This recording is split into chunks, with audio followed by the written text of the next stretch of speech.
Um, and Sam Wagner, is also our facilitator. You can see him on the screen most likely. So if you guys have any questions, feel free to ask us any questions in the chat. And Sam put some instructions just so we can kind of save some bandwidth. But welcome to Communities Leaders Call to Action, an introductory workshop focusing on farmers market economics and impacts. So today, we're going to, the main purpose of the workshop is this workshop calls upon community leaders to come together and learn how they can make, how they may have a role with farmers markets in North Dakota. Introducing a new approach. Sorry, hold on. Oops, slideshow's getting weird.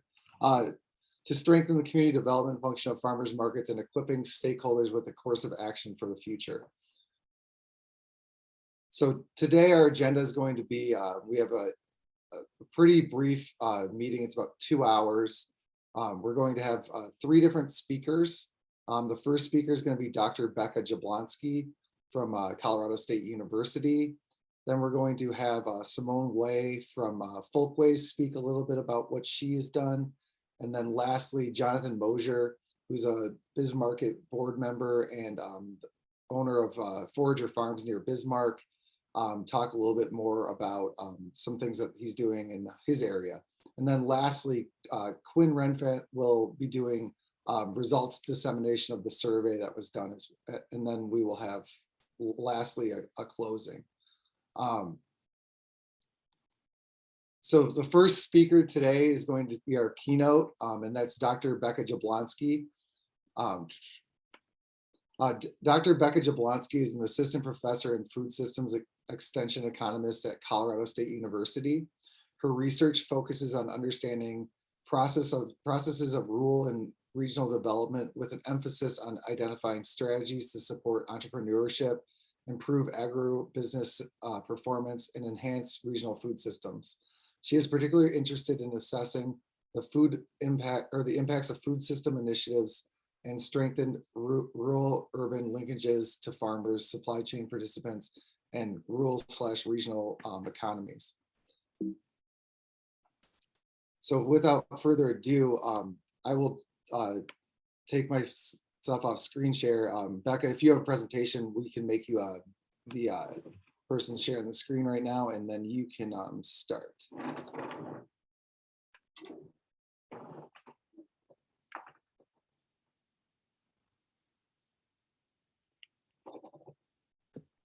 Excellent. Good morning, everybody. So thanks so much to Quinn for inviting me to talk to all of you today. This presentation actually is going to be somewhat similar to one that I gave last week at the Intense Conference, which is a fantastic name, which is the National Farmers Market Coalition meeting, to really try to help farmers markets, and this was specifically for managers, think about evaluating the impacts of their work. And so for today, I've changed it a little bit to think a little more critically about, what are the things we know about some of the economic impacts of farmers markets, how much you think about evaluating the impacts of farmers markets, and how might you as elected officials or planners or economic developers think that, what are some of the rationale to thinking that it may or may not make sense for you to try to either implement or augment farmers markets in North Dakota.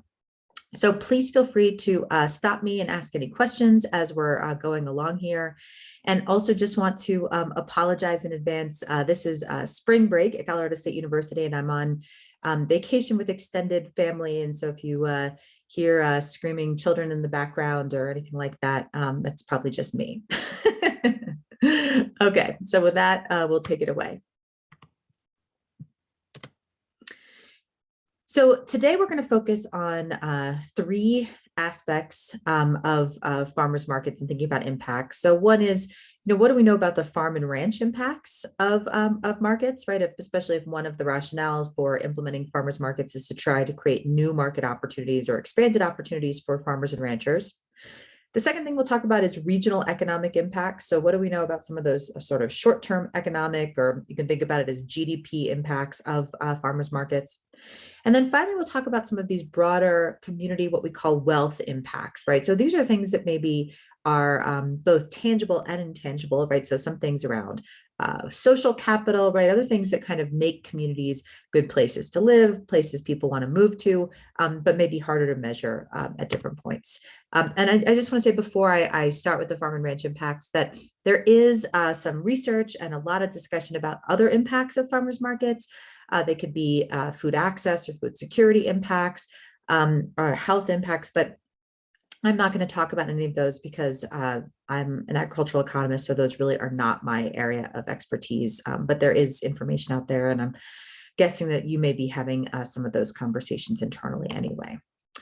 So let's start with the farm and ranch impacts and what do we know? So this is separate from farmers markets, right? Things that we want to just think about and keep in mind that you may or may not already know, right? The first thing is that we have really strong evidence from US Department of Agriculture data nationally that profit margin increases with farm size, right? And so you can see if you look on the left-hand side of this figure, that we have, especially for the really small folks. So these are under $150,000 in gross cash farm income when we look at retirement, off-farm occupation, and low sales.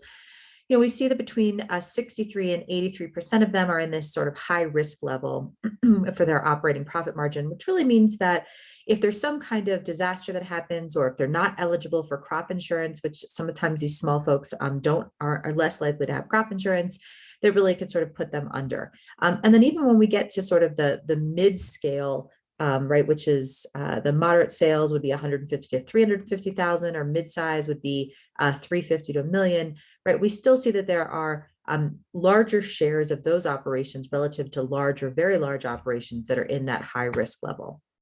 And part of the reason for this is that we know that the cost of production decreases as producers get larger. So I'm showing you this for US dairy farmers, right? And you can see on the left side, on the left-hand bar, we're seeing that that's for dairy farms that have less than 50 cows. And then we go up to over 1,000 cows. And so you can see that those costs of production decrease.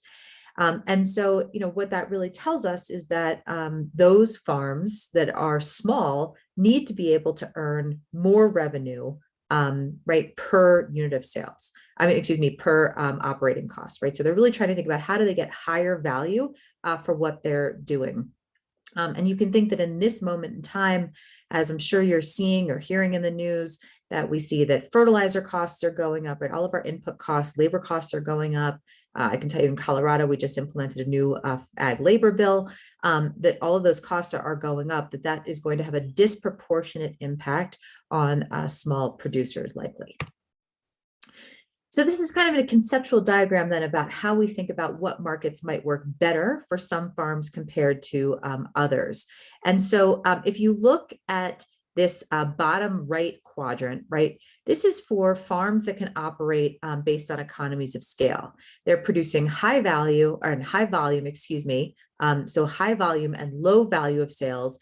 And it's fine for them to have low value of sales because they have lower costs of production, right? So they're just competing based on those economies of scales. The challenge for some of these commodity-oriented producers comes when they're not the most efficient producers. They can't produce that really high volume, but they're also not adding value. And I see, for example, that we have a number of wheat farmers in our state that are in that category, and they end up in this place that we call the trouble zone, right? Where they both have low sales volume and low value per unit of sales. Farmers markets are often really effective outlets for those operations that are very small, are just getting started, right? They're in this category here where they're producing small scale, but they need to be able to get that higher value return for their product. And so that's why they're here. And that a lot of times what happens is that once markets scale up, or once the operations in those markets can get larger and they're successful there, then they can sort of graduate into these value food chains where they're not just selling direct to consumers, but they're also selling to restaurants or institutions. And they can sort of do that trade-off where they're producing slightly higher volume, but also a little bit less value, but they're adding value relative to these commodity folks. So this is kind of the conceptual framework off of which we're working. Now, of course, there are some direct markets that do actually allow producers to sell larger volume. Probably the best example of that are the farmers markets in the New York City area. But I would imagine a place like North Dakota, and actually similar to a place like Colorado, with a few exceptions of our markets, that you're probably still in that smaller volume category. And one of the reasons that we know that these markets do work better for these small operations that need to get high value is that we see that there is well-documented evidence of consumer willingness to pay a premium for local food.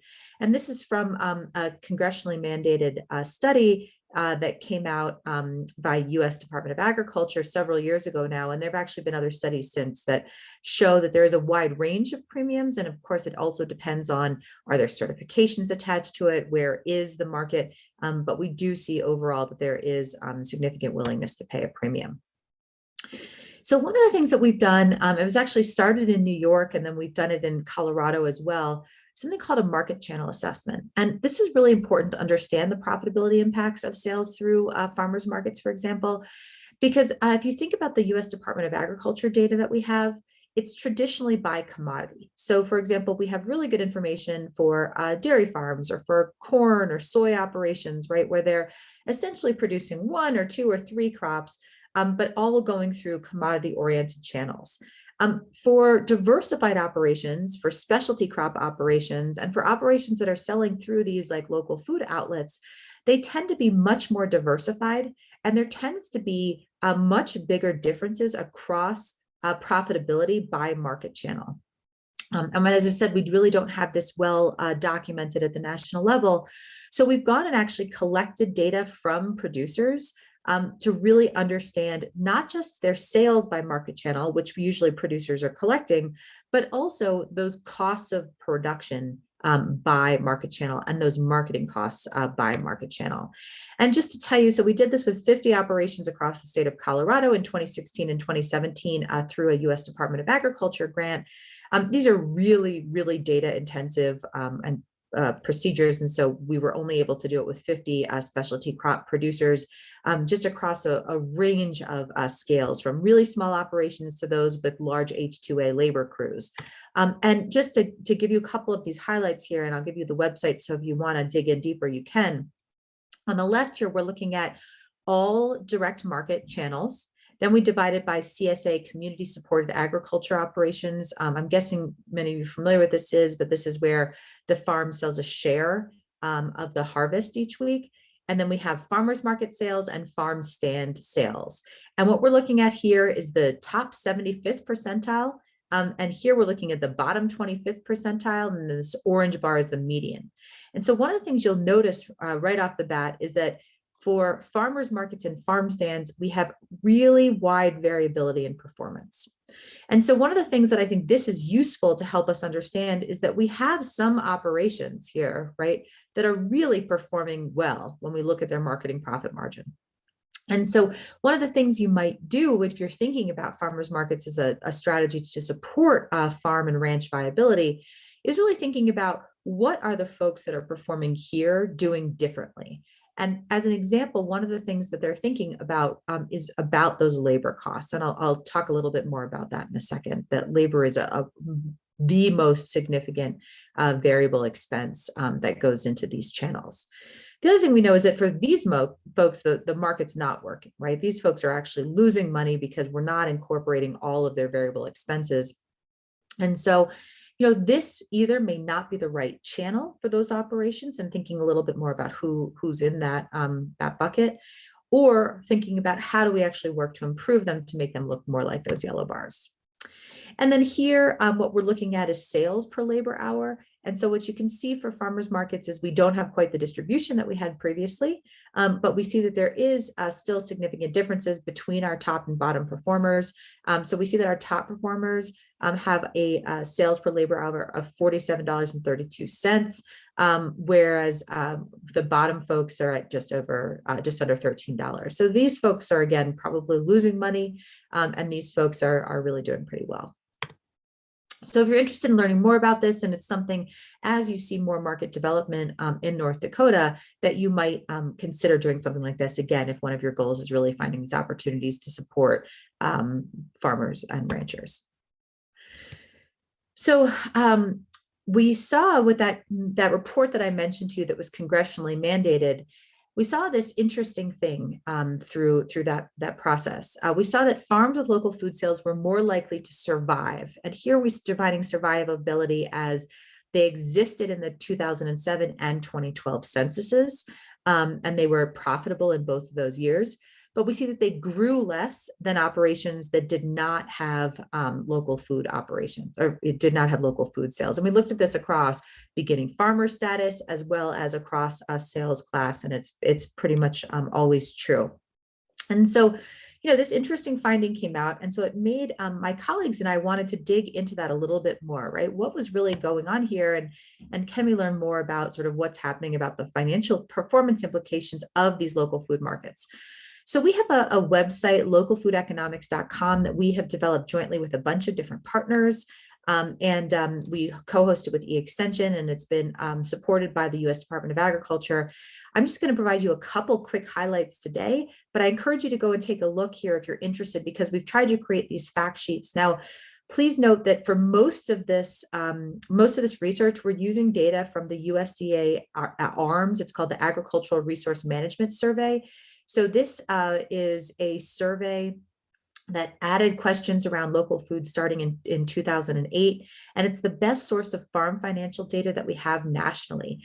However, it's congressionally mandated to focus in the core agricultural states, of which North Dakota is not one, nor is Colorado. And so as a result, it makes it difficult to break out the data by a state in a lot of these cases. So what you're going to see really that I'm going to show you today is based on national averages. And I'm just going to peek at the chat box in case somebody's asking a question. Yes, so to Jonathan's point, you are absolutely correct that for when we do these market channel assessments, we do not include production costs. So you can see in the left-hand corners here, this is how we calculate these marketing profit margins. The reason that we don't include production costs is the assumption that it basically takes the same amount of variable costs and labor to produce broccoli. I'm giving an example of broccoli, but where things start to change is when you actually harvest the product. And so we start with harvest. And just to give you an example, from talking to some larger fruit and vegetable growers recently in Colorado, some of them have mentioned that they've stopped producing radishes. And the reason is that you have to not only just harvest the radishes, but then you have to, put them in bunches, and you have to do them in twist ties, right? I mean, that's how a store like Whole Foods, for example, wants to purchase them. And that takes a significant amount of and labor. Right. Or same thing if you think about berries, right? You could have a pick your own raspberry operation that would have significantly different variable expenses, especially labor, compared to if you had to send a labor crew out there and they're picking them and putting them in clamshells. So we start with the harvest, and we only include those variable costs that we see are most significantly different based on some of the previous research that came out of Cornell University. And really that has to do with the marketing labor and travel costs. So let me know if, Jonathan, you have other questions on that. Okay, so returning to the national data and fact sheets. One of the things that we see that I think is really interesting and important across this now, actually, Jonathan, is looking at all of these variable expenses. It's not divided by production and marketing expenses. It's just what we have on average, because we don't have additional information to understand what is what within that USDA ARMS data. So here we have all of the local food producers divided by scale. So you can see 1,000 to 75,000, 75,000 to 350, 350 to 1 million, and 1 million and higher. And I just want you to focus on the green bar here.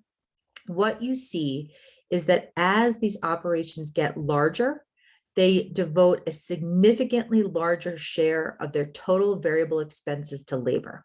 So you can see that goes up to 35% of total variable expenses when these operations have $1 million or more in gross cash farm income. So essentially, they're doing the exact opposite of what conventional agriculture is doing, right? Conventional agriculture, as they get bigger, they buy more tractors, right? And they mechanize more. And so understanding that there are these important differences for local food operations, I think, is really important. And we'll come back to this later when we think about the implications for regional economic development. But, one of the things we've been really curious about is, does this additional reliance on labor impede profitability? And I'll show you some information there in a second. But I would keep this in mind, especially as we have severe labor shortages right now, and challenges in this space, and what that means. And thinking about that within the local context is really important. So here, one of the things we looked at is gross cash farm income per acre. So this is a gross measure by market channel. And I'm going to focus really on the left-hand side here, which is direct to consumer only channels. So these are the channels that were in that top left quadrant when I showed you before, when we looked at the trade-offs between value and volume. So what you're seeing is that for these really small folks, right, that they are their gross cash farm income is, about $1,000 per acre. We get closer to 3 or 4 when we're in this small scale category, 75 to 350. We move to mid scale, we're at 5,000. And then we're over $1 million. We're at almost $20,000 for gross cash farm income per acre, right? So these are producers probably that are figuring out how to do some kind of high tunnels or season extension, right? They're really trying to maximize value per acre. And here I'm looking at not by scale, but by channel. And I'm looking specifically at farmers markets, and I'm looking at net farm income. And we see that on average, we're netting about $2,000 in our sample. Another thing we've done is to look at profitability, right? Because as I mentioned, we're really interested to see if this reliance on labor, means that these markets are not really very profitable. And sort of the big picture takeaway is that actually we see that about half of all operations that are selling through local food channels are at least break even. You're not seeing this quartile 3 for any of these channels because they're break even, right? So they're basically they're not profitable, but they're not losing money. And given that many of them have off-farm income, that's probably pretty good. And that we see that over 25% of these producers are actually looking really good and very profitable, right? This is actually a pretty impressive return on assets. And one thing for folks that maybe are not, don't work in agriculture, this may sound sort of dismal, but actually, if you look at conventional agriculture, it looks worse than this, especially if we then divide this by scale, right? That this seems to be important for these smaller scale operations. I'm not showing it to you here, but if you go to that localfoodeconomics.com website, you can see the same information broken out by scale in a bunch of ways. And we see that this statistic, where we have at least half of operations are break even and a quarter are really profitable, is true across all of those different scale categories. And then this is another way of looking at profitability, which is operating profit margin, what we looked at earlier in that slide, that one of those first slides I showed you, where we were just looking at local food operations. And so here what we're seeing is that about 76% of all farmers market vendors are farmer vendors are in this red zone, right? But we see 16% that are doing really well, 8% that are in the medium risk level. But just keep in mind that disproportionately, we have a lot of these small operations that are selling through these farmers markets. So I'm going to stop there with the farm profitability impacts. Does anyone have a question before we go on to regional economic impacts?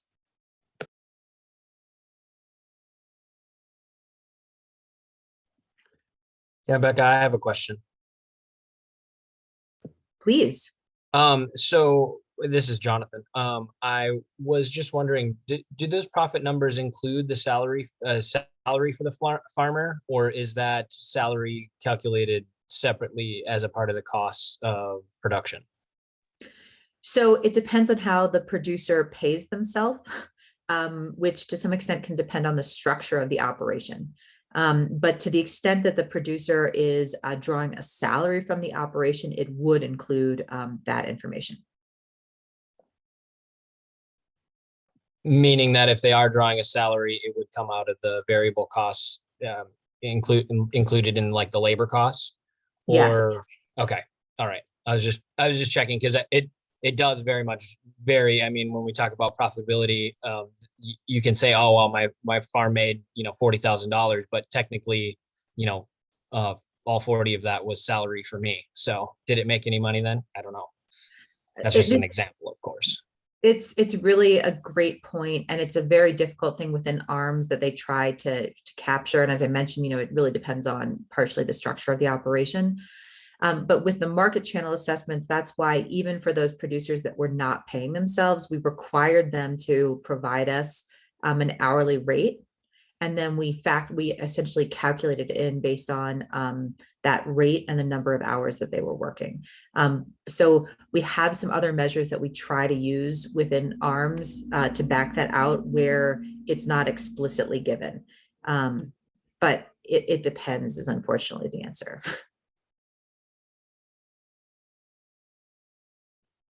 Okay, anyone else before we move on? Okay. So let's move on to these regional economic impacts. So the first thing I want to mention is that as we talked about, right, that the share of variable expenses devoted to labor increases as these operations get larger. So because of that, you might see these trade-offs, right? We might expect to see trade-offs between profitability and economic impact, right? Because one of the ways that we'd see positive economic impact is based on the ability to generate local employment.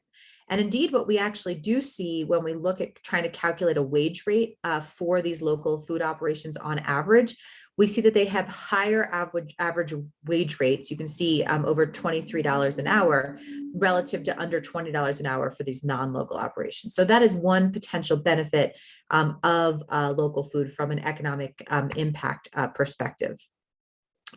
Several years ago, the USDA Ag Marketing Service pulled together a team of agricultural economists because there was frustration that there wasn't an agreed upon methodology for how to look at the economic impacts of local and regional food systems. And so our team came together and we ended up putting together this toolkit that you can find on this website, localfoodeconomics.com.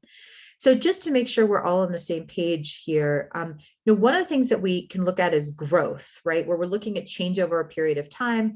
And this is generally what we think about when we talk about economic impacts. It's a relatively easy thing to measure. When we look at something like a measure like GDP, right, gross domestic product, this is all about growth. The challenge with a measure like growth is that all of that growth can be concentrated in a single firm. It doesn't tell you about the distribution. And so in contrast, as I go and talk to groups around the country, even though they sometimes frame what they want to understand in terms of growth, really what they're much more interested in is economic development, right? Which is really about some kind of improvement relative to some starting condition. So here we're going to talk about economic impact, which is a growth measure. And then when I talk about wealth, I think we're really talking more about a development measure. And so we'll do both of those and go through them. I just want to make sure that that's clear for everybody. Okay. So when we talk about impact, which is what I'm going to do here, what we're talking about is if there's some kind of shock that occurs in an economy. And generally, this is measured as an economic multiplier. And that shock can be positive or negative. So in our case, we're going to talk about what is the impact if we put in a new farmer's market, right? What could we think of as the benefit there? But you can also think about a negative shock like there's some kind of natural disaster. And so I just want to make sure that you're aware that it could be positive or negative. And then when we measure what we call the multiplier, what we're trying to understand is that because of that shock, we think that the economy is going to end up at a new equilibrium state, and we want to understand what that is. And so basically, we're going to calculate this ripple effect, both in terms of additional jobs, right? As well as we're going to think about what is the impact to other sectors in the economy. And just to say that those sectors that are impacted are not just going to be, in the case of a farmer's market, a farming sector, right? They're also going to be the places where employees, for example, spend their money. So in things like childcare and grocery store sales, right? And I'll just give you an example here. So let's imagine that you all get a farmer's market promotion program grant, which I believe is exactly what you got and how I'm here today. So you get a farmer's market promotion program grant that gives you some money to invest in the farmers market sector in your state, right? The amount of money, let's just say that you got $100,000 that goes to that farmers market is the direct effect when we calculate the multiplier, right? So that's easy because you know exactly what it is. And importantly, this is money that's coming from outside of North Dakota, and it's coming in and being spent in North Dakota. So it's money that you did not have, but for that grant. Then what happens is because you are stimulating this farmers market sector with this money coming from the federal government in this case, you are in turn supporting producers, right? And producers are going to have to purchase more inputs in order to produce their outputs, right? So they're going to spend money on things like processing equipment, right? Or they're going to spend money on bottles, or they're going to spend money on purchasing cows, or they're going to spend money on trucks and fuel, and they're going to spend money on energy and all of those kinds of things. And all of those together are the indirect effects. And importantly, those indirect effects aren't just the things that the producer spends money on, but in turn, the company that produces those bottles, or the milk processing facility, the dairy processing facility that's co-packing for that farmer has to purchase more inputs. Only those inputs that are purchased from the local economy, which in this case could be North Dakota or it could be a smaller region, are included in that multiplier effect. So what happens is, to the extent that that producer has to purchase bottles, if those bottles are not purchased within the state of North Dakota, if that's your local region, then that is considered leakage and that money leaves and the multiplier effect essentially stops. In addition, because you have this stimulus that's coming to support farmers markets, you also have the markets themselves that are hiring managers. You have the producers that are hiring more employees. You have utility companies that are hiring more employees. And then in turn, those employees are spending money in the local economy on groceries and in childcare and in utilities and on rent and all of these other kinds of things. And in turn, the grocery store is purchasing more inputs locally, et cetera, right? And you can see how the multiplier in that web gets much more complex. And those are called the induced effects. And so when we calculate the total value of the local economic impact or of the multiplier, what we're doing is adding up the direct plus the indirect plus the induced effect.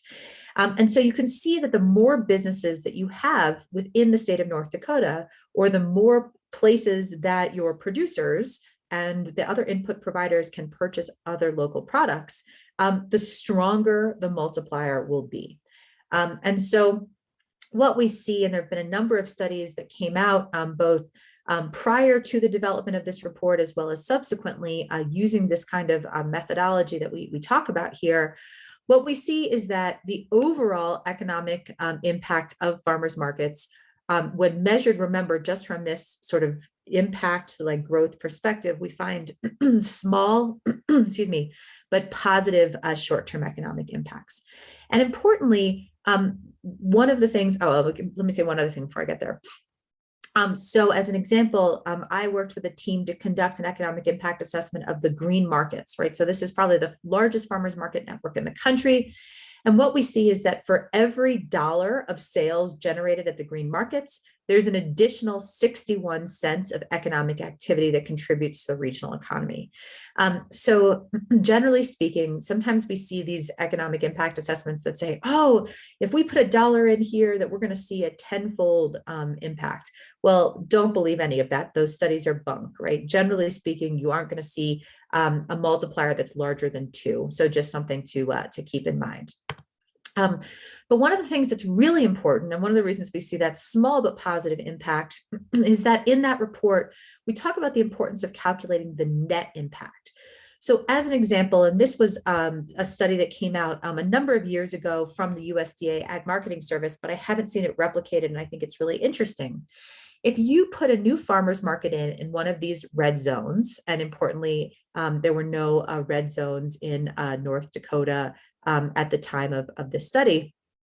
But if you put another farmers market in where the red zones are, these are areas where you already have really high levels of competition for farmers market vendors, right? So essentially you don't have enough producers in those areas. So what happens is generally, the farmer might pull out of one market and go to another market.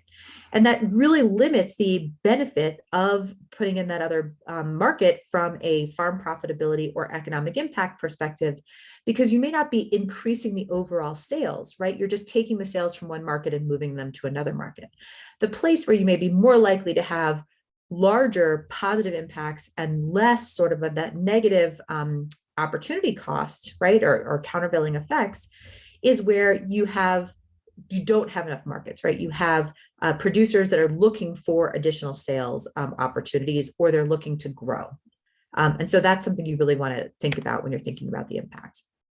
The other thing is, we know that farmers markets are concentrated in more urban areas, and that urban areas are more likely to have greater volume of sales at those markets. And so really thinking about right sizing those markets and what's going to make sense in a particular place is really important.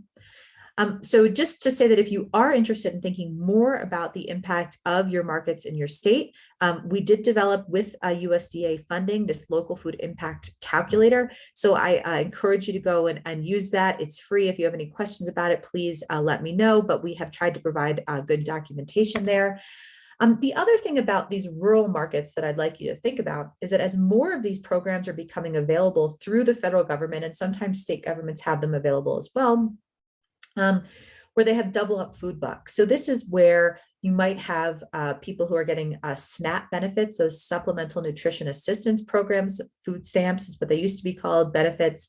And because the government is trying to encourage people who are using these SNAP benefits to purchase healthy local food, they provide funding to essentially double those dollars. And so where you have places that are more rural markets, it may be beneficial to have some of these double up programs, because you may be able to get to a higher level of gross sales that actually supports more positive farm profitability. It's more likely to make that market viable, and in turn has more positive economic impacts in that community. So again, something to think about.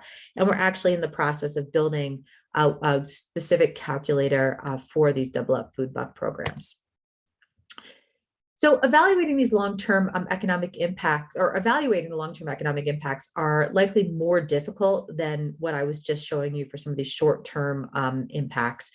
But I think that based on the literature we've seen, it's really where some of the more important impacts of farmers markets likely lie. So, thinking about farmers markets as business incubators, or thinking about the fact that farmers markets help to generate and circulate knowledge, right? They provide farmers, vendors much more direct contact with producers, with consumers. And so even if they don't have the huge sales, they're getting ideas, right, that might stimulate them to be profitable in the future. And they're also gaining skills and business experience, right? And all of those things are important, but again, more difficult to measure. So thinking about measuring those, we're going to turn then to the wealth impacts, right? So this is much more on the sort of community development space. And we think about wealth creation, right? One of the things that we understand is that these healthy, sustainable communities depend on investment in a broad range of capital assets. And so only thinking about those financial measures is short-sighted.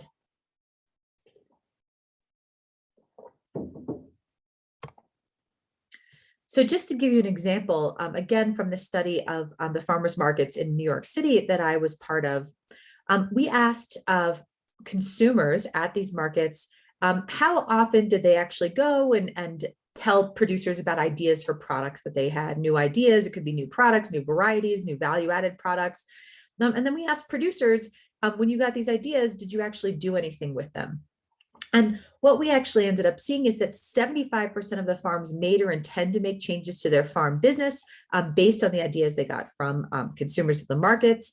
45% of these farms made changes to products sold in both rural and urban markets, right? Because one of the things we really wanted to understand is we know these vendors are coming from, I think it's an 8-state region in New York City, for example, right? They're coming from rural places, they're selling into urban ones. We know that a lot of that economic impact stays in the urban place, but what do we know about what are the benefits that actually come back to rural places? And also 82% reported they shared ideas that they got. These producers shared these ideas with producers in their home community. So it wasn't just benefiting the producers that were selling at the market, but also their neighbors, right? And partially probably because of the social capital that exists or the cultural capital in these places. We also looked at human capital. So this would be things around, education and skills. And this is not causation at all. It's just correlation. But we found that the stocks of human capital were significantly higher in counties where we had farmers that were selling into these farmers markets in New York City, which we thought was really interesting. And so we're trying to do a bunch more work in this space. We have a recent article that was just published where we looked at measuring stocks of community wealth and their association with food systems efforts in rural and urban places. And what we found is that there's actually this very strong association with wealth and having direct to market sales. Now, again, we can't say anything about a causal relationship, but it is interesting, and we're trying to tease that out more. So the last thing I wanted to say before I open it up to questions is that the pandemic, of course, has changed everything, right? And all of the information that I provided you is really based on pre-pandemic conditions because there's a data lag, although we're looking forward to seeing the new data. And so with funding from the USDA Ag Marketing Service, we've been leading a project, Colorado State University and the University of Kentucky, looking at local and regional food systems response to COVID. And here we've partnered with these 17 communities of practice, including the National Farmers Market Coalition, to really understand what were the challenges or innovations that were happening in response to COVID specific to local and regional food. And as part of this, we did a national consumer survey of representative households, and we asked questions about their purchasing behavior in 3 different time periods. So September 2019, April 2020, and September 2020. So we think of September 2019 as the before times, right? Everybody's fun and they're doing all these, having a great time. And then April 2020, the pandemic really begins and everything's closed down. And then September 2020, we have this sort of start of the new normal, right? Everyone's masked up in many places. Part of what we were trying to understand is that we could see that maybe behavior would shift in terms of what people were purchasing and where they were purchasing it in April. But we wanted to see if those trends continued into September, because maybe that means that these are behaviors that are more likely to continue post-pandemic. And of course, farmers that sell through these local food markets, we're trying to understand where to make investments, right? That we're going to be not just supporting the short term, but also going to help them in the long term, particularly because there was so much federal money available.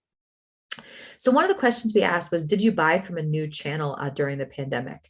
And indeed, we found that only 3% of people said that they purchased through farmers markets for the first time. But interestingly, 3% would represent about 36 million households, assuming a representative sample. And so, this is not an insignificant share of the population.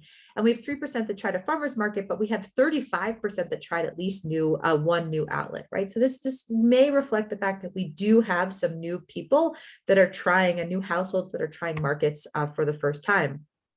And then I think really interestingly, we asked about the persistence of these markets right across the 2 time periods that I mentioned, the April and September 2020. And we found that about 30% of people who had tried farmers markets for the first time were continuing to use those markets in the later period, right? And so that may signal this sort of longer term shift in where people are purchasing products.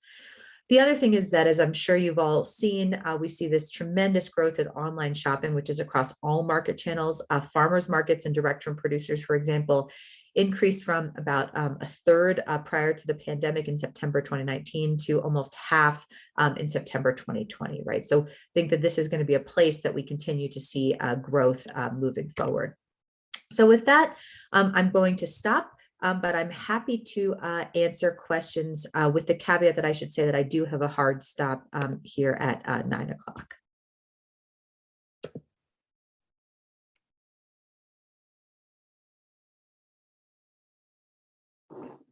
So feel free if folks want to just vocalize your questions or put them in the chat for Becca.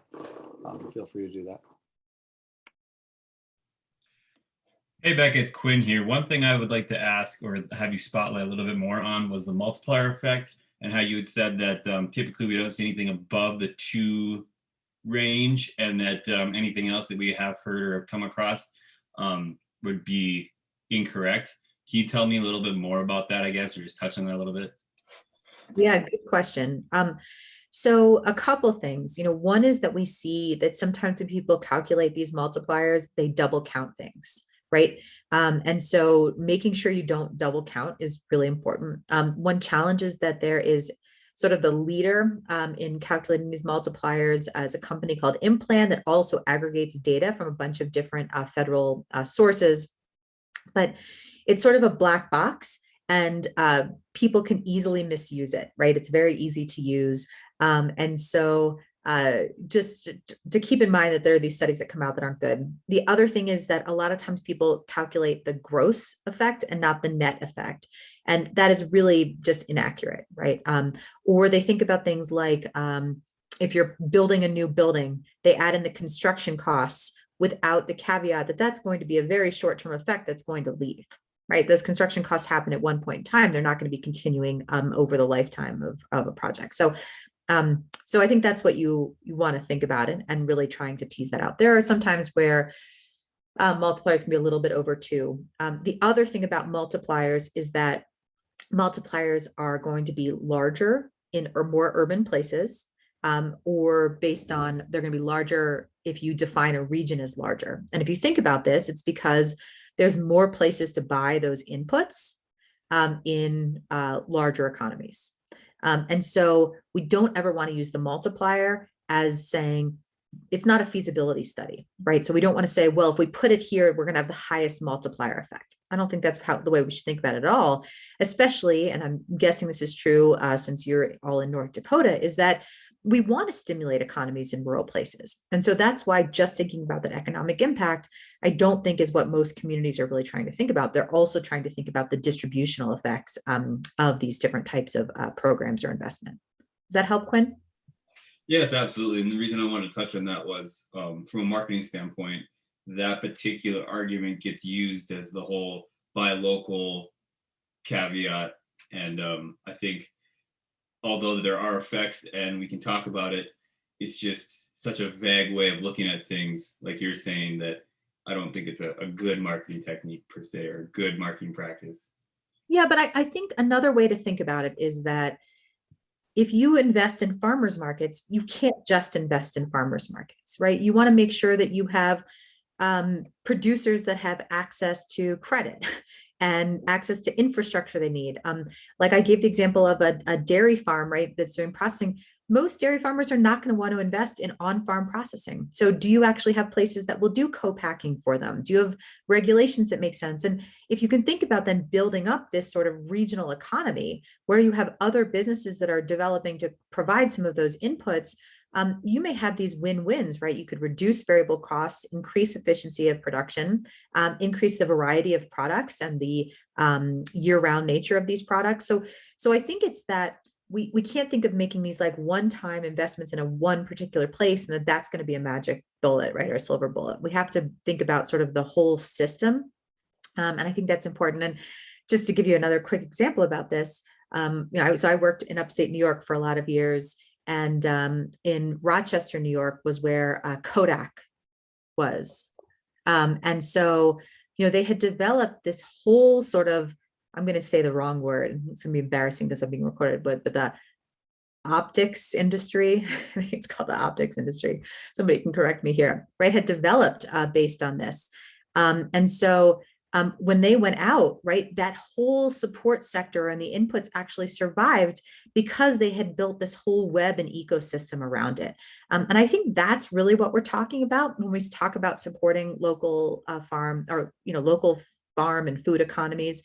It also does not mean that all of the food needs to be sold locally, right? Especially in North Dakota, where you are probably going to have more producers than you have consumers, that you're trying to think about that some of those products are going to be sold in the state and you're going to support people through that way, but you're also going to develop an export economy, and that's important too. But having those input providers and the diversity of the ag sector is still really important. I think there was a question from Jonathan, Becca, in the chat. It says, and how does that compare to, it was a kind of a follow-up, and how does that compare to the other ways of stimulating the economy? So kind of comparing what you were talking before to other ways of stimulating the economy. Yeah, and again, a good question. So agriculture tends not to have the highest multiplier impacts. But that being said, I think one of the things you want to think about are what are the other opportunities, right? And it's generally not a this or that. I mean, it is in terms of some of the state investment, right? That there's going to be a limited amount of state money, stimulus money that's available. But it's generally not a this or that, right? It's generally not going to be something easy where you're going to get like a big manufacturing facility in some rural part of the state. And those tend to have the higher multiplier impacts. But so I think it's really thinking about what is the comparative advantage of the place that you're trying to support.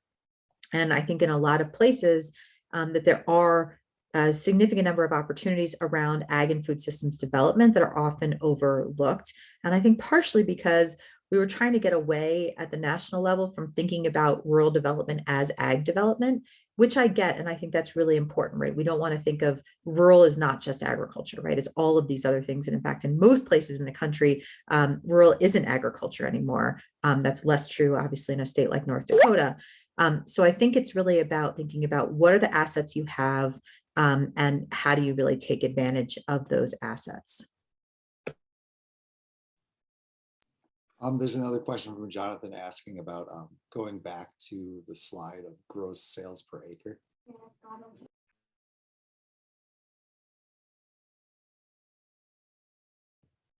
There you go. And as I said, I have these this information. We have a lot more of it broken out on that localfoodeconomics.com website.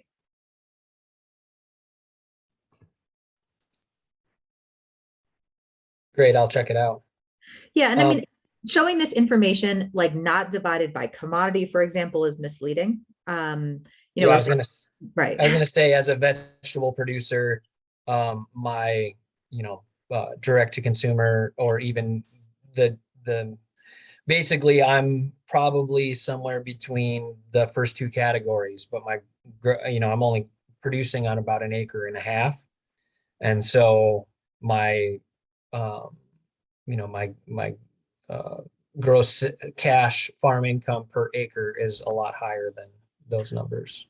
Yeah. And so we have this broken out by commodity in some places, or in the journal articles. We haven't put everything into fact sheets, and we could absolutely do that. So these would just be for fruit and vegetable growers. Again, they're for Colorado, but yeah. So, thinking about this includes, dryland wheat operations, right? Which are going to be very different.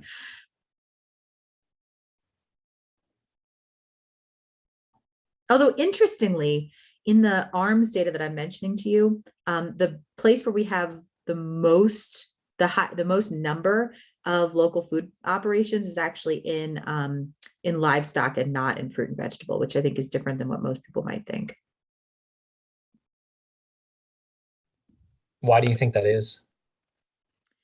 I think it's relatively easy for a livestock operation to have some portion of their sales that's sold through like freezer beef, right? They're going to a custom exempt processor and they're selling some to their neighbors, and that's local food. Whereas, at least in my experience, a fruit and vegetable operation may make more of an overall operation choice to sell through local food markets versus selling through more like mainstream retail.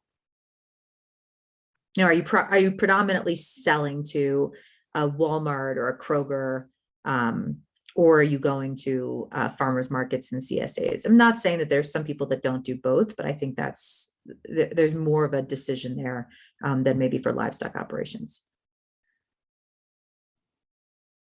So Becca, there's one last question in the chat if you have time for it. Yeah. So, Mike, this is a good question too. There is a lot more funding that is going in to support local and regional food markets. I mean, we've documented over $1 billion.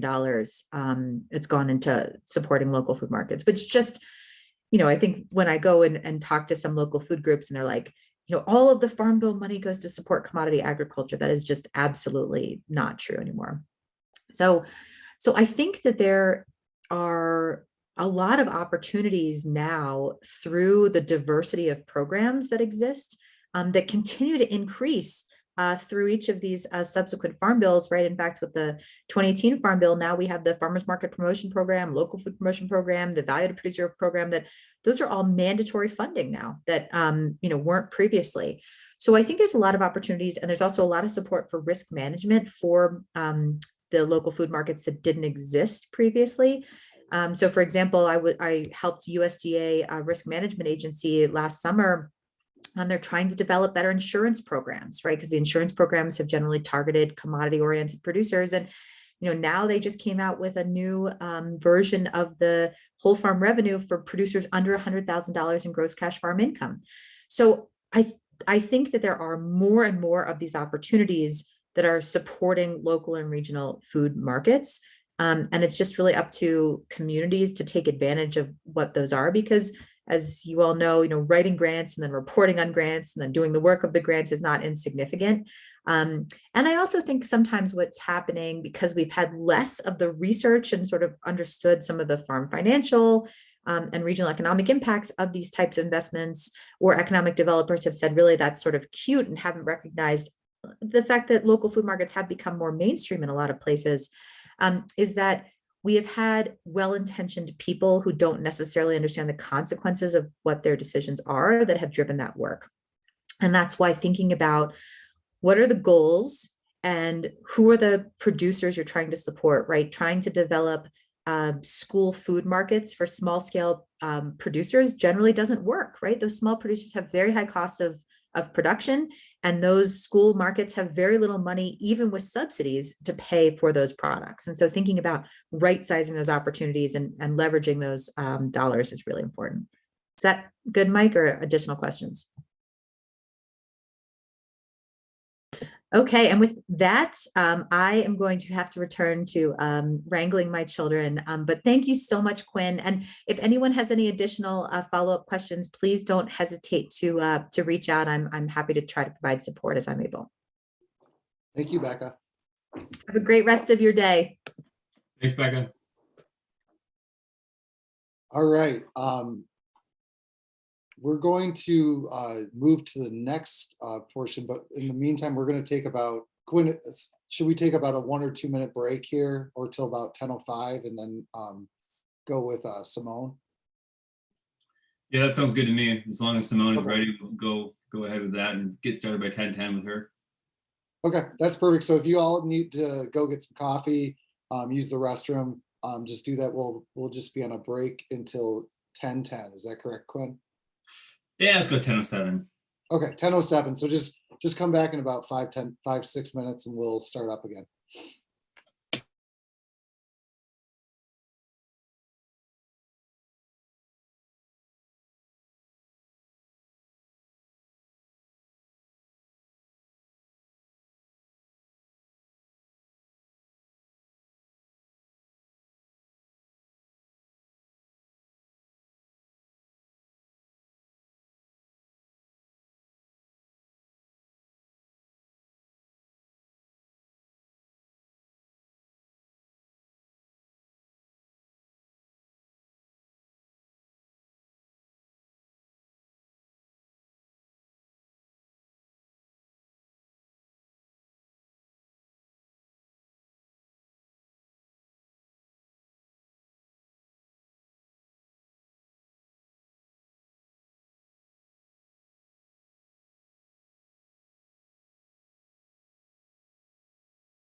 All right. I think we can start up again we'll be starting in about a minute, just letting everyone know.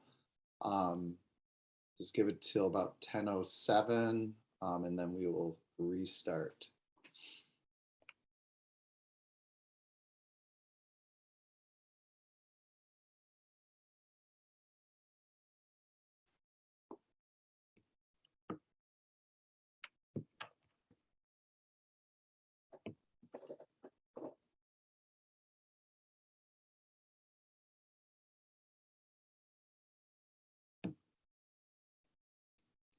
All right, we're going to start up with our next speaker.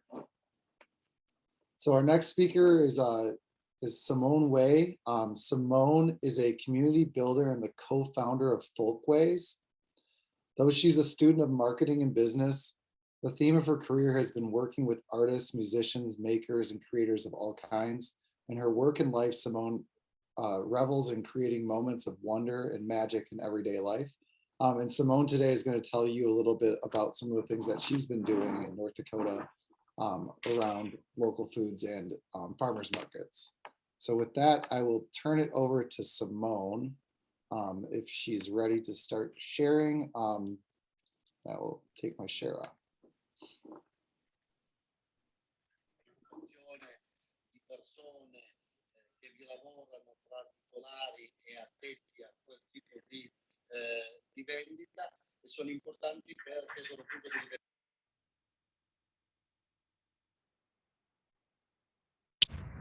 Hello, We can hear you. Yep, we can hear you. can you see my screen? Yes. Awesome. Okay. Perfect. I'll just pull up my notes here. Hi, I'm Simone, and I am from Fargo, North Dakota. I helped to co-found the Red River Market in 2015. So I just want to share a little bit about what makes our market successful and just show an example of what can be done to and for a community when a market is thriving. Our market's mission is to create a place where all people can experience the joys of local food. And I really just want to break that down really quick because we're very intentional about picking those words because we want to create a place. We're really interested in placemaking and creating a welcoming space that both accommodates commerce, but also makes it a town square that people want to spend time. All people, we're really focused as well on creating a space that's inclusive, welcome to people of all backgrounds, socioeconomic status, and lifestyle, and a place that they can experience the joys of local food because we want to make it fun, we want to make it a great place to be, and we want to make it a place that creates access to local food and local food education as well. So you can see our pillars here are public space, community, small business, and food. And we'll kind of go through all of these throughout the presentation, but the focus on food access, public space, like in our mission, shows through in our pillars as well. So I just want to show a little bit of the growth of the farmers market over the years. So we opened in 2015. So this upcoming summer and fall season will only be our 8th season in operation.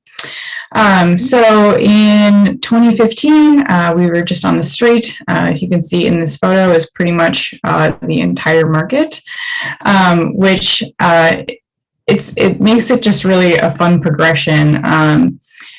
Having just the market fit into one photo and then going to a market that barely fits in the screen. So over the years, we spent time in 2 different parking lots. Oh, what was that? Possibly turn down your mic. Your voice is clipping a little bit on the audio. Oh, let me see if I can do that. 1 second.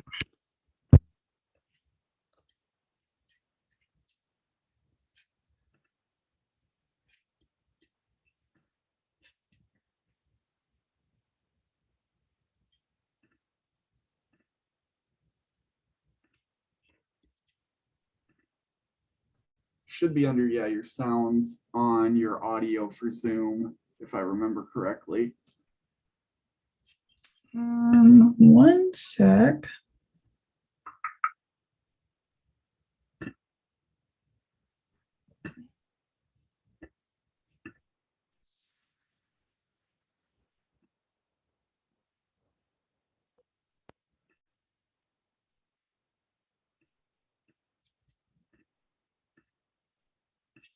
How's that? Same? No, that's a lot better. That's a lot better. Sorry, I interrupted you. I just noticed it. So if we have the recording, then it'll be a little bit better. So, all right. Can you hear me now? Yes, that's much, much better now. Okay. Let me know if it gets messed up again.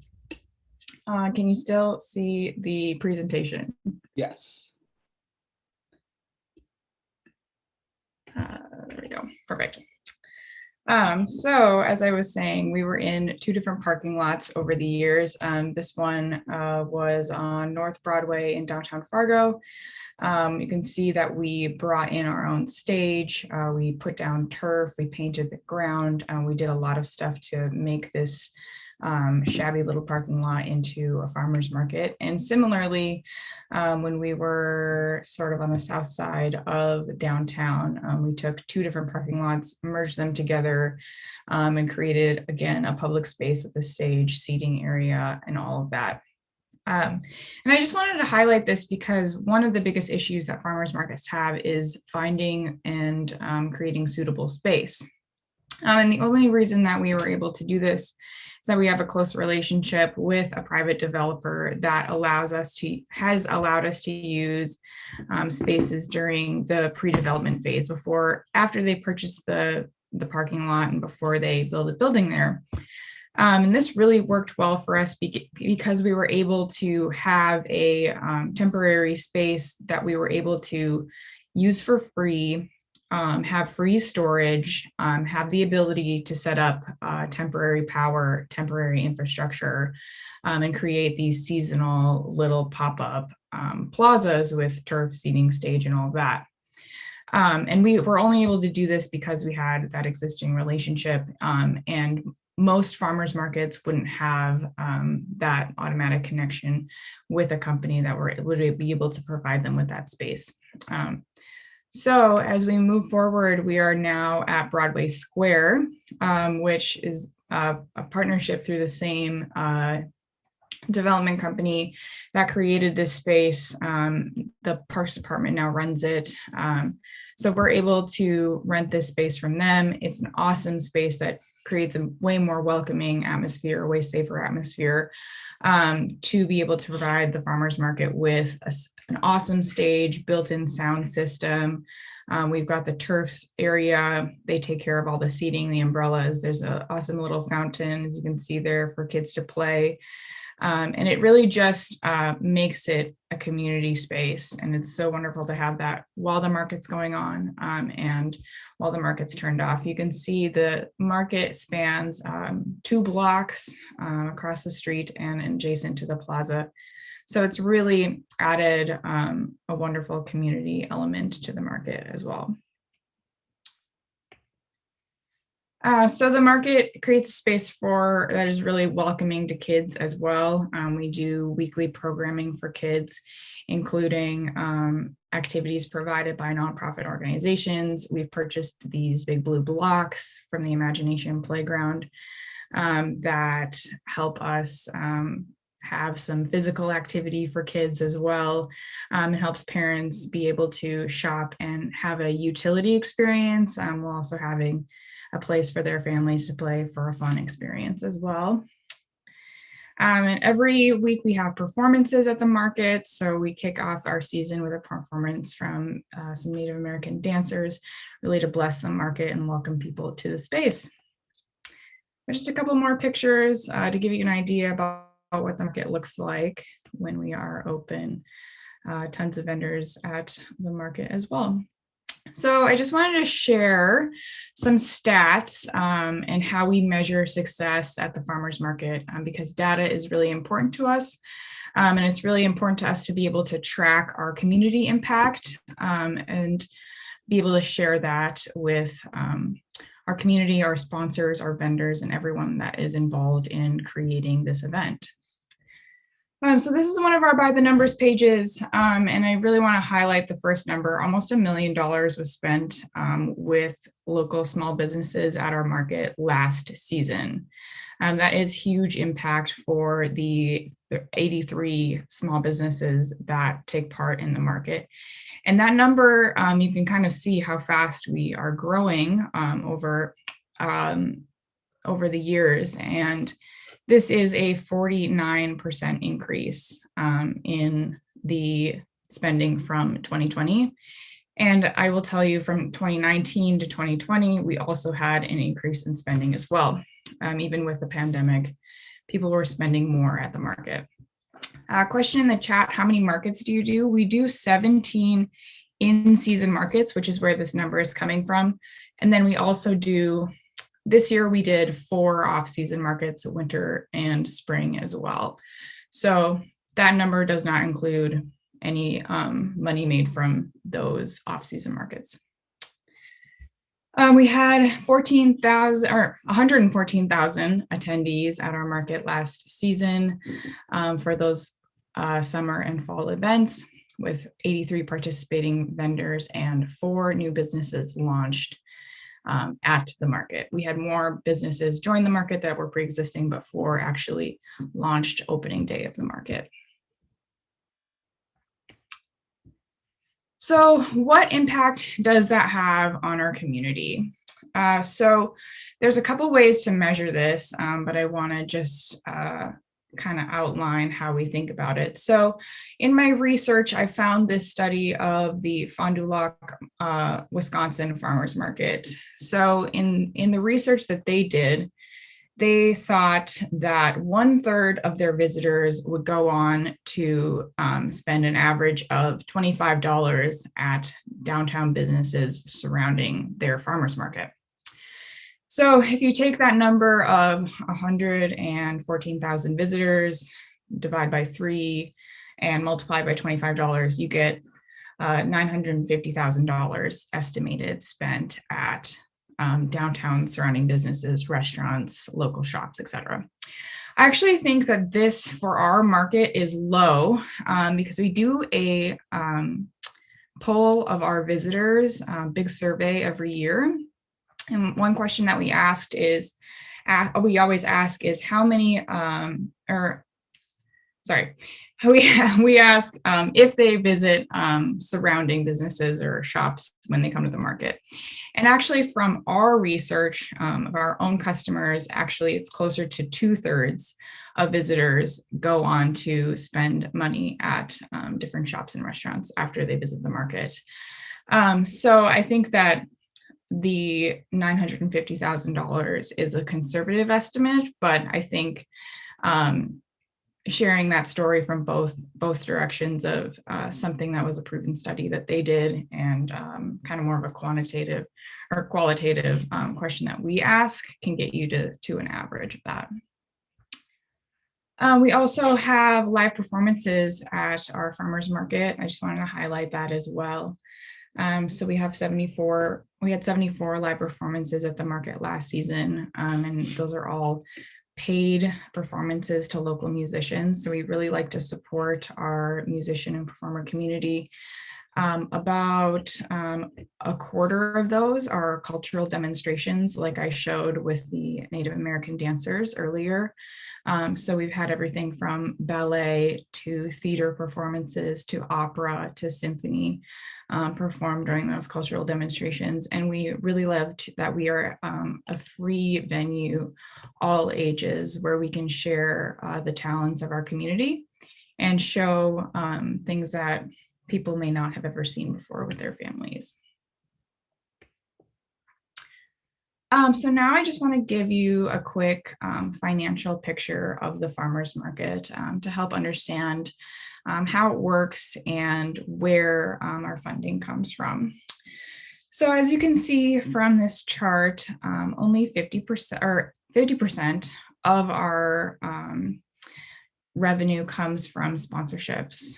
So these relationships are really important to us. We've worked really hard to cultivate them over the past 8 years, and we're really getting to a point where people believe in what we're doing. People believe in spaces for families and access to local foods. And companies are joining in with us every single year with no questions asked. And that's a really awesome change that we've seen over the last 8 years. I think in the last year, we finally come into that successful place of fundraising.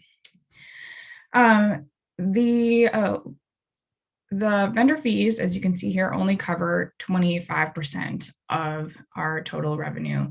So that really covers our marketing and then our market manager. So just that one staff role, that's essential to the vendor's success of the farmers market. And the ability to advertise is covered by vendor fees.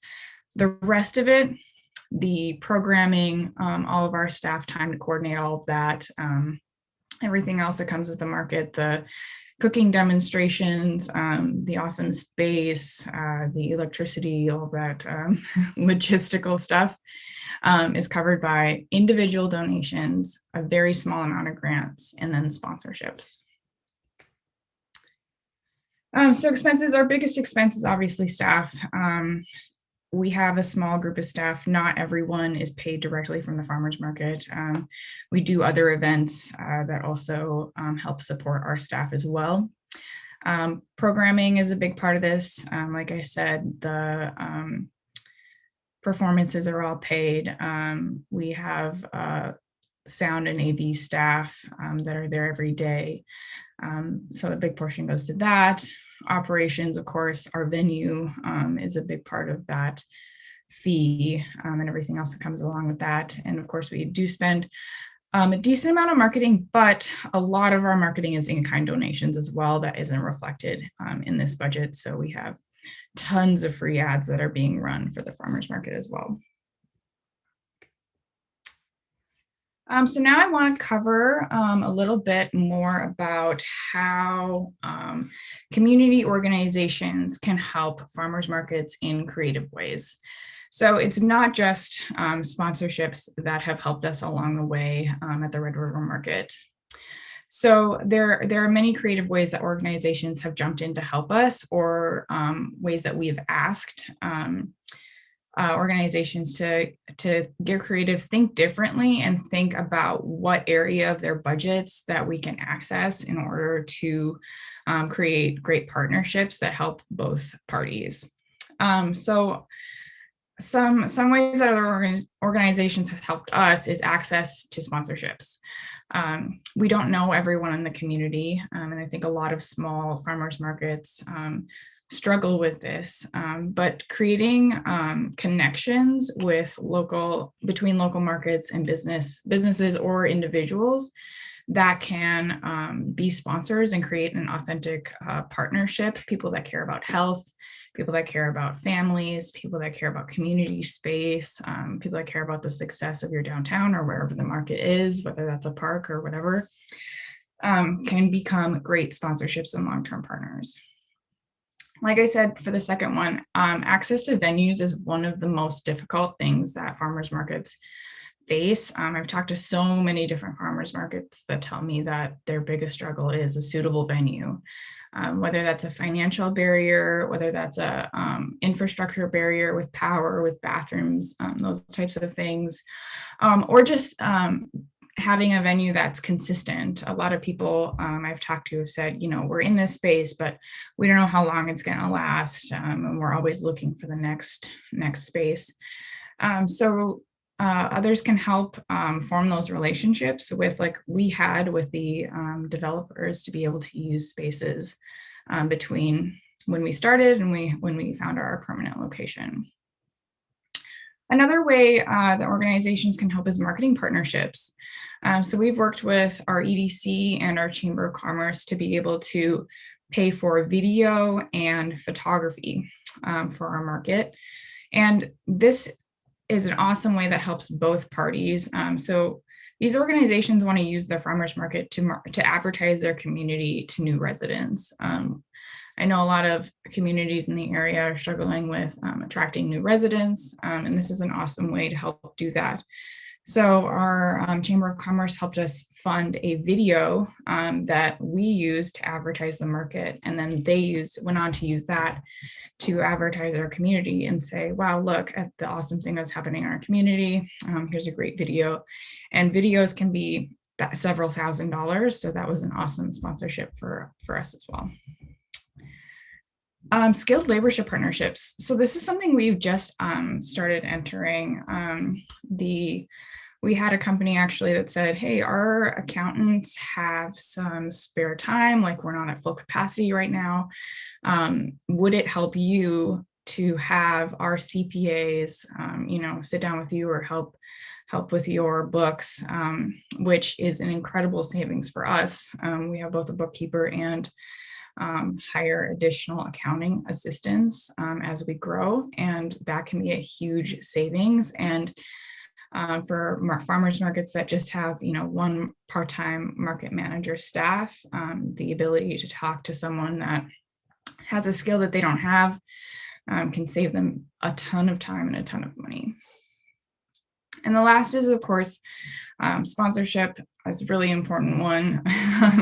I think the most obvious, but helping your market grow requires dollars and the relationships to do that. So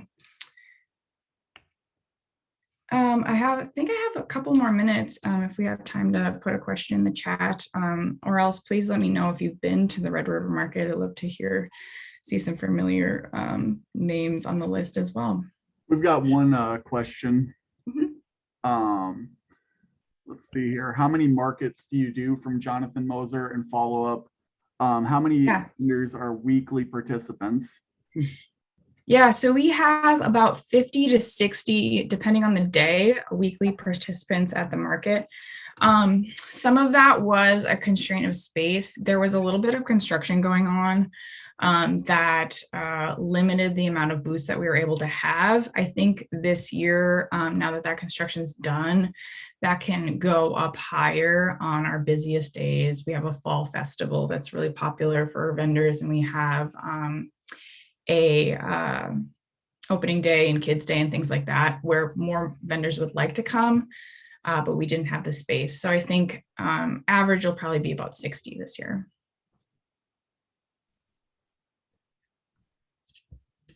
And I guess how many markets do you direct was the other question. Yeah, so we do 17 markets during our full season, and then in the off season, this year we're doing 4 off-season markets. 2 of those were indoors at 2 different malls in the community, and then 2 will be outdoors, but they're just kind of one-off events in April and May. And we use those events to bring the market around the community to help us advertise and reach more folks around different neighborhoods. So we're hosting one in West Fargo in their kind of downtown area, one in kind of the central Fargo area near 45th Street that has a lot of surrounding apartments in the area. And then the 2 other events were at West Acres Mall, which was really helpful for us because they helped us advertise. They have a huge audience. And one at the Moorhead Center Mall.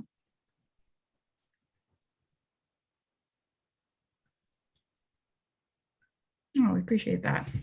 Yeah, I think that our focus on community, and whether that's between all of our vendors or our visitors or our volunteers, I think that there's really just, we take a lot of care in making sure that people feel like they are important and, the best part of the farmers market, whether that's, vendors. We have a vendor social where everyone gets together. We are trying to do volunteer social, just really, really bring together that sense of community.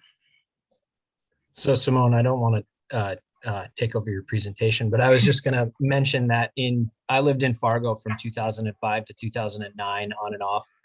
And what was existing in Fargo for farmers markets was kind of a sad excuse for what markets can be. And it was sad that that's the state of it. I mean, there was, a couple of vendors who were very much like their own board, and they protected their own, sales avenues, and didn't dream big, I guess, in terms of what the community could actually support. And I would say the economic impact of what you guys have brought to downtown in Fargo and bringing people down there every Saturday is pretty amazing.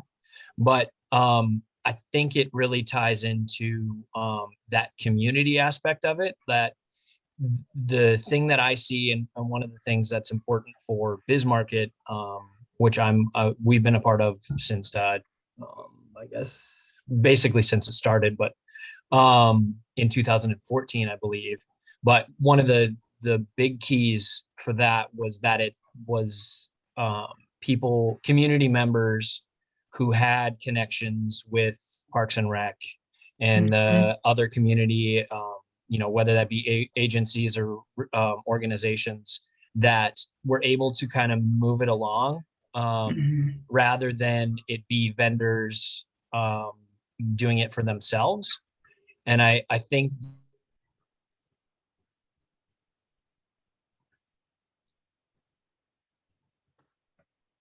the overall outcome of what happened on the community aspect of it, is the thing that's missing in a lot of these markets. Yeah, and that's when we started. What we heard was, the most successful markets, the vendors come to vend, and the organizers are a non-biased third party that specialize in doing events and not specialize in farming, because those are two very different things.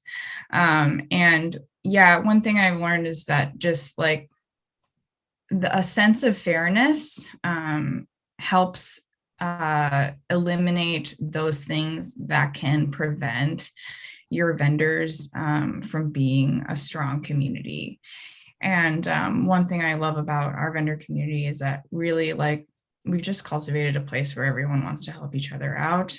Someone runs out of something, someone's there to help, someone needs change, someone's there to help. And that is really important to us, that people also can get to know each other outside of the farmers market and, talk about what they do for their other jobs, or what they, they get to know their kids and their families.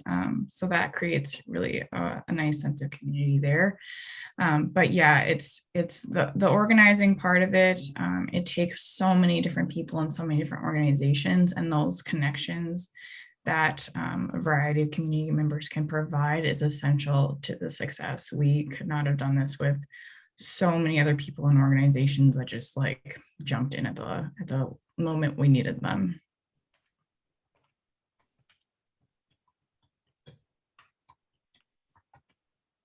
Well, thanks, Simone. If there isn't any other questions, we can move to the next speaker.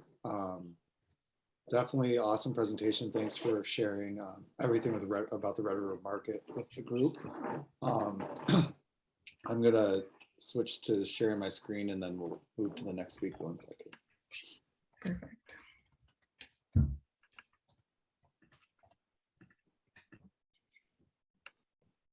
So our third speaker, you just heard him talk. Actually, it's Jonathan Mosier. And Jonathan owns and operates Forager Farms outside of Bismarck with his wife and family, and also is on the board of Bismarcket, a local farmers market in Bismarck. And I will turn it over to Jonathan. He's going to speak a little bit more about some things that they've been doing out in Bismarck. I personally go to the Bismarcket, and I'm friends with some of the board members as well, Jonathan. So just excited to hear what you have to say.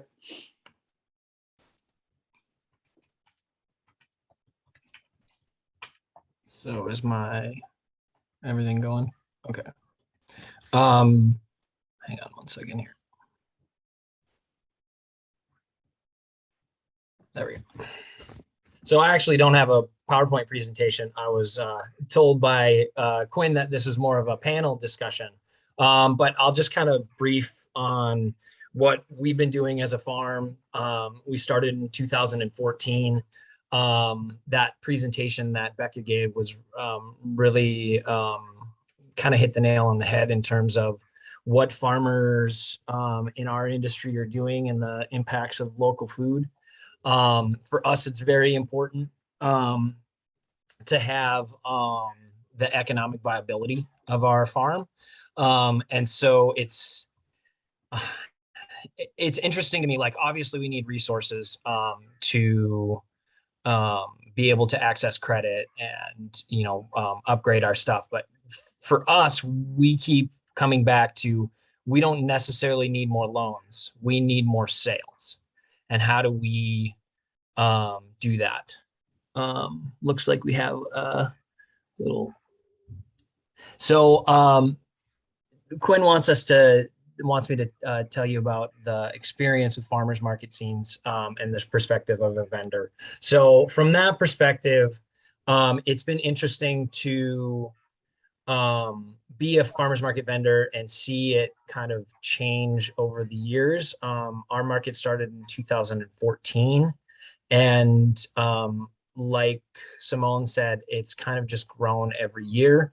We haven't seen the jumps that Red River Market has in terms of sales, but it has grown significantly, even though you have a flux of vendors that come in and out. But as an individual vendor, we keep looking at the market as a hub for I don't want to say like guaranteed sales, but a very much a place where we can kind of depend on our customers coming out on a weekly basis. And so that has really driven us to try to focus on our market more, and including me getting more involved with the board.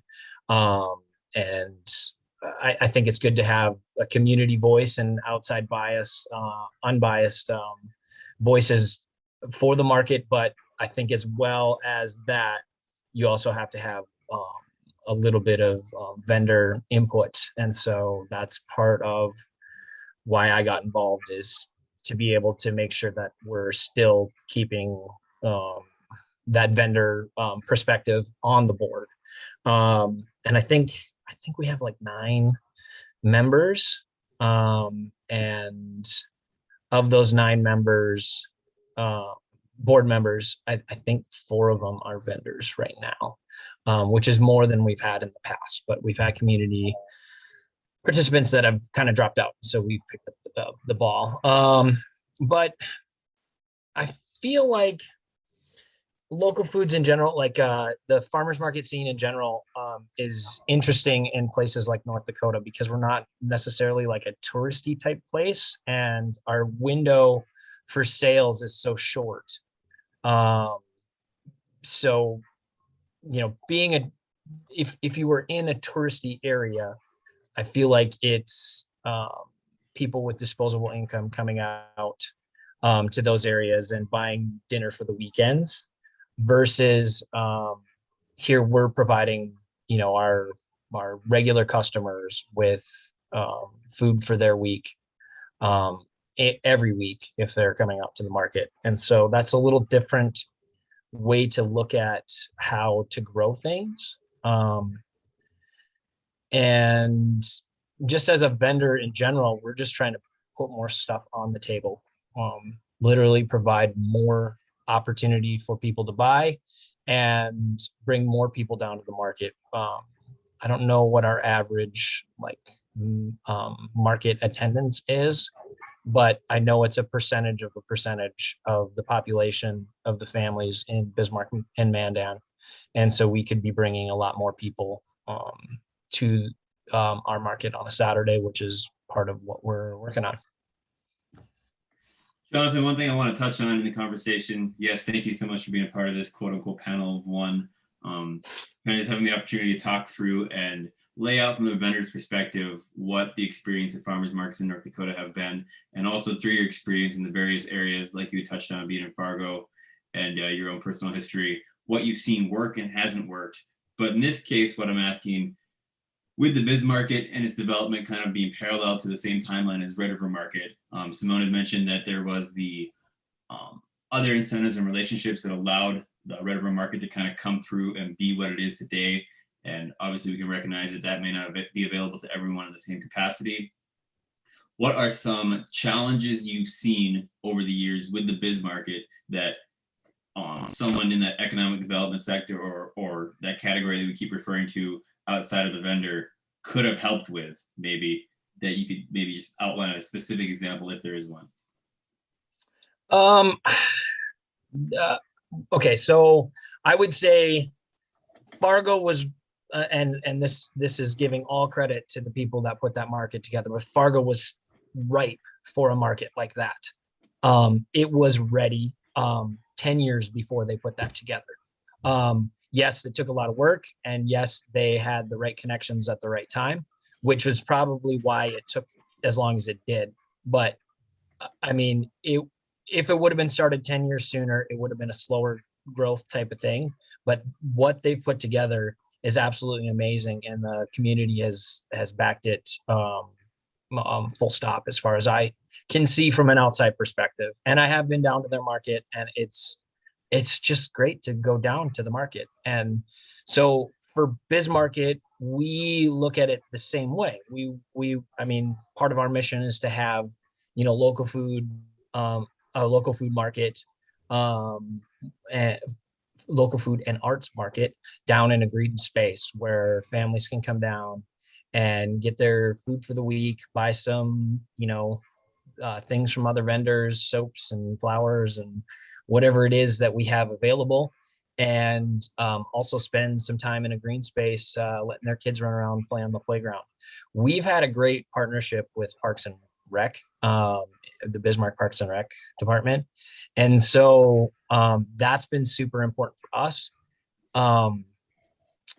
I think some of the things that maybe held us back from growing as quickly is maybe location. Maybe we haven't necessarily had the type of partnerships that would allow us to access, places that would be a little bit more friendly for a market. But I don't know. I feel like we're just trying to grow from where we are.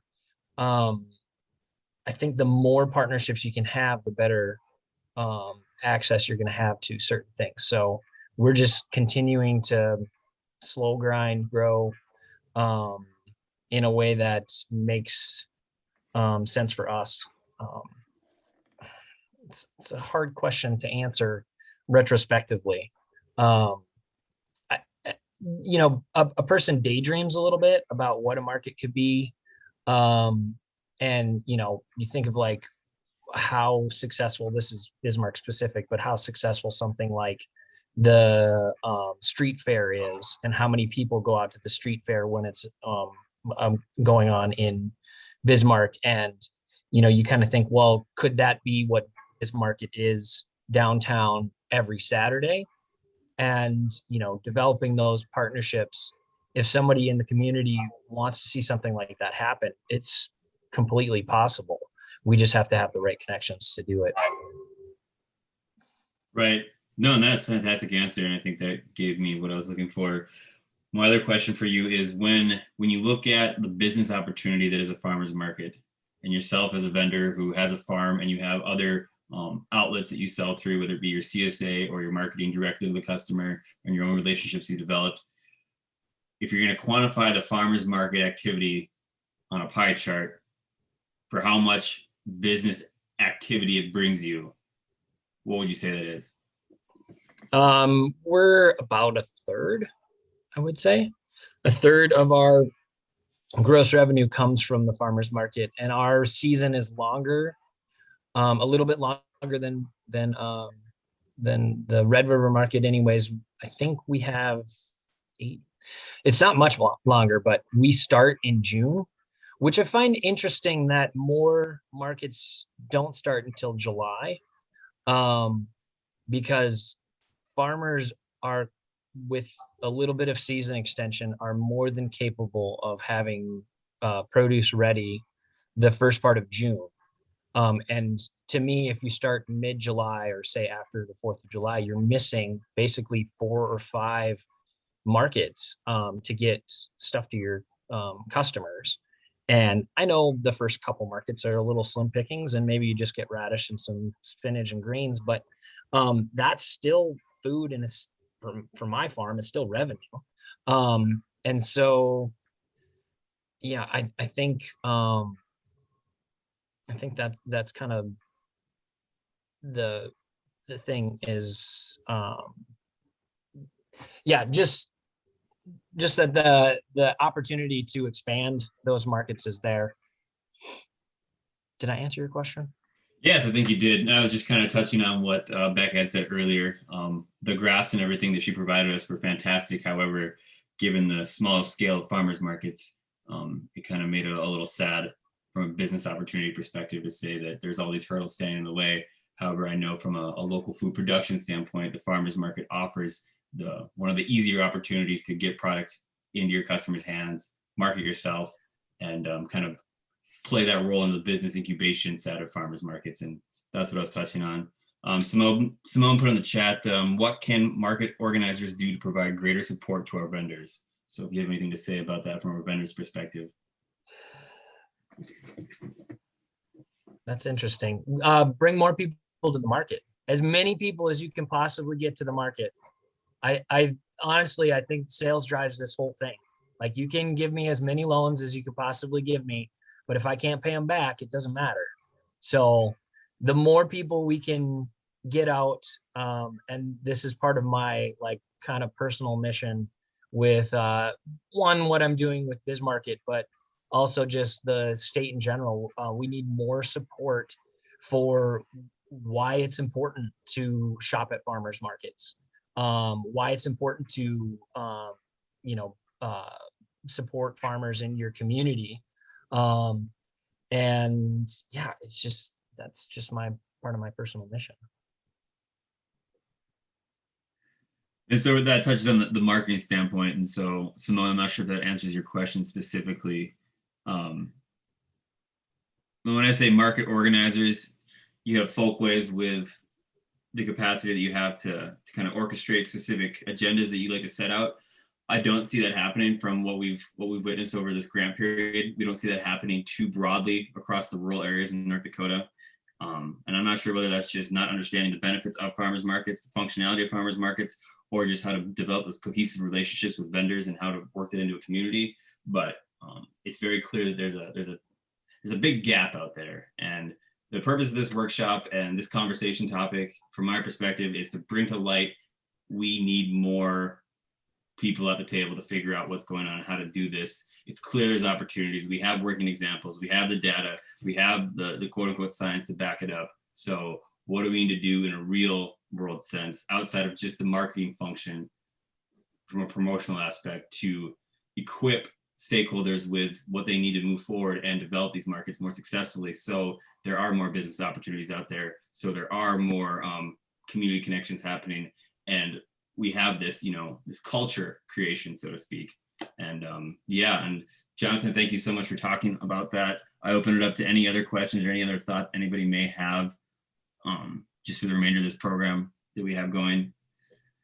So if anybody has anything they'd like to throw out there from their experience or just want to say for the record, feel free. Otherwise, I'll just keep ranting.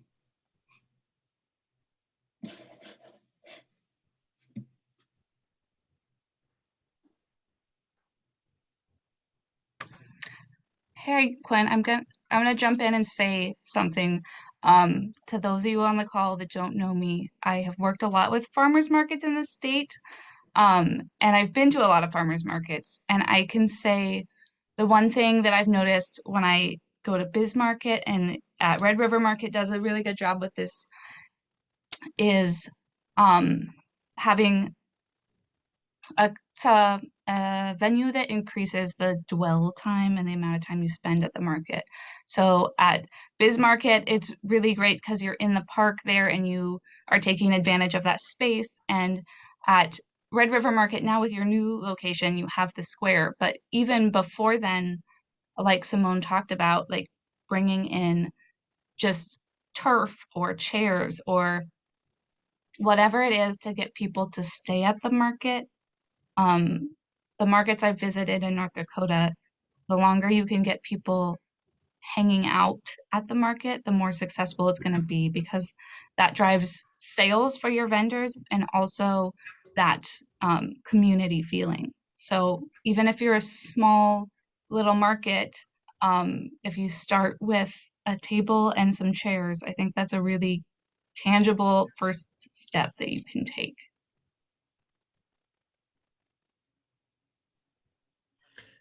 That's actually a really good point. I was a part of, I've seen a couple of markets anyways, and they were basically like drive up style markets. And it was, they're in the middle of a parking lot. And how do you keep greens fresh in the middle of a parking lot when it's 90 degrees at 4 o'clock on a July day, but yeah, it very much that's the focus of Bismarcket is how do we get people to spend, it's an event, it's an experience. People come out to the market, not just to buy a couple things and run away. It's to bring their families out and spend time in the park and spend time with the people that are organizing the market and the vendors themselves.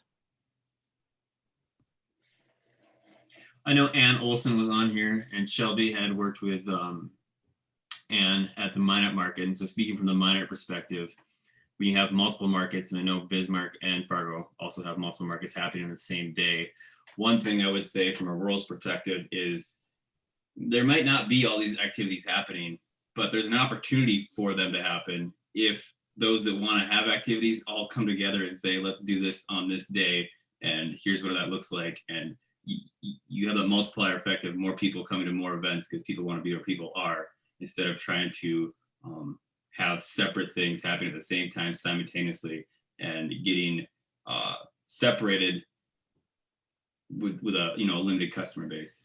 So if there's ways to avoid that in smaller areas, like that'd be the biggest incentive I could say to have a farmers market and a vibrant community scene.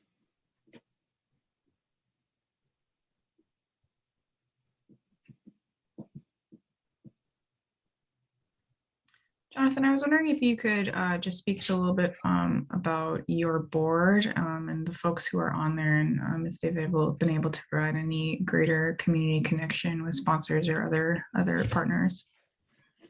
So I'm trying to think. Yeah, our current board is made up of, I think there's four of us vendors on there right now, but we all have kind of connections within the community as well. But we've had people that have been a part of the Parks Department and been a part of kind of the nonprofit community, the arts community, and having those perspectives have been super important because it's brought, just as a vendor, I don't think about, a mural on the side of,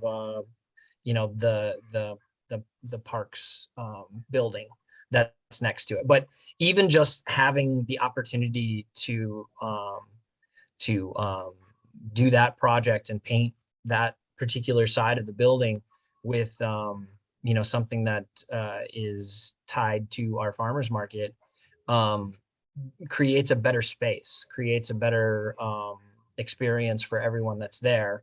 And then obviously there's like the community aspect of actually painting it. So the artists that put it together had, kids, once they had the outline, the kids were able to fill in the outlines of the painting. So just those outside perspectives have been super important for doing things other than just vending local food. To be honest, I have very limited bandwidth when the season's going on, and even stepping into a board role, I'm like, okay, so is this a good idea or not? But it is one of those things where I think a producer's bandwidth is just so limited that once you get into the stretch of the market, you have to have people that have, you know, those other connections and other jobs and other things that, you know, we're working sun up to sundown, you know, not to like give the whole, you know, cliche of farming, but you know, when you're building a business and trying to do that, your focus is on the business versus on, like, say, the farmers market in general. And so having those outside partners with bandwidth that that's outside of the production aspect of agriculture is super important to keep things kind of rolling, like momentum, is they can pick up, you know, where we can't, we don't necessarily have the bandwidth. And I have connections with some of the other markets in North Dakota, and it seems like the ones that have volunteer market managers or have, you know, a board that's consisted of all vendors, that they get burned out real fast, because once you get into the, you know, you get into July and August and September and you're doing all the harvesting and also trying to organize where everybody goes on market day, it just doesn't necessarily work for the just the logistics aspect. That's not even like the capacity building side of things. So I think those are the kind of keys.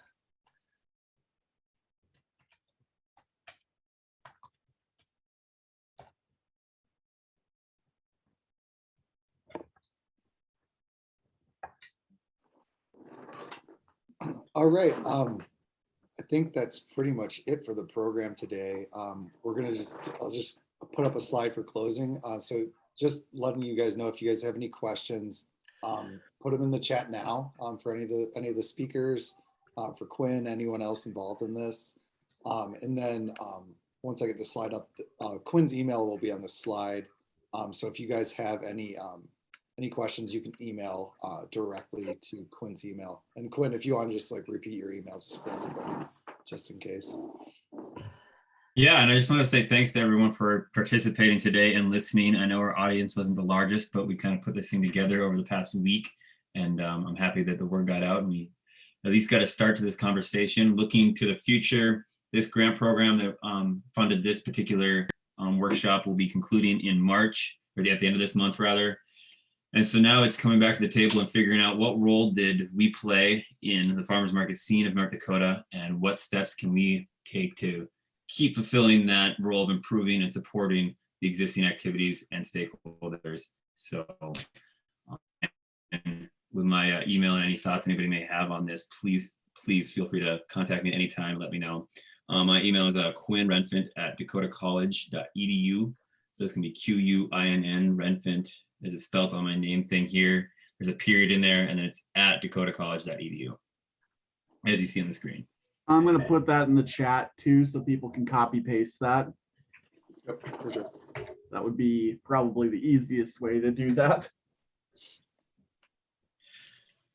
Perfect. Well, anyways, like I said, thank you so much, everyone. This is the end of it. I will be in contact with Simone, Jonathan, and Becca at some point here today. Otherwise, I look forward to any continued conversation and hopefully seeing you all at the next workshop. Can I just say one more thing? Yep. I just wanted to say that for any community member that's listening or going to listen to this in the future, that isn't, you know, a producer or a part of a farmer's market now, just reaching out to a farmer's market board or vendors in the farmer's market with ideas that you might have to grow a market, or opportunities that might be available in a community for support of a farmer's market, or just support of business incubators in general, whether that be a farmer's market or something else. Just reaching out to the people who are already kind of carrying the load for farmers markets would be great, because we don't have the bandwidth to look for all these things and make all these connections. And if you want to see these things flourish in your communities, reaching out and providing those connections that you might have that we don't is super important. So please do so. Yes, and I think that's a great point to make. Definitely going to need help from more people at the table. Thank you, Jonathan.